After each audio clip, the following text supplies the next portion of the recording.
Hey everyone, this is Keegan from National Powersports.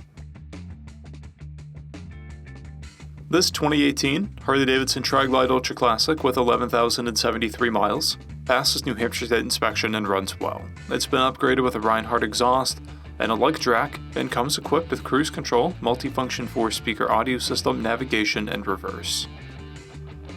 The TRIGLIDE offers the same power and long-distance comfort as its Electroglide siblings, but on the stability of 3 wheels. Powered by a 107 cubic inch V-twin motor, the TRIGLIDE puts 114 foot-pounds of torque through a 6-speed transmission.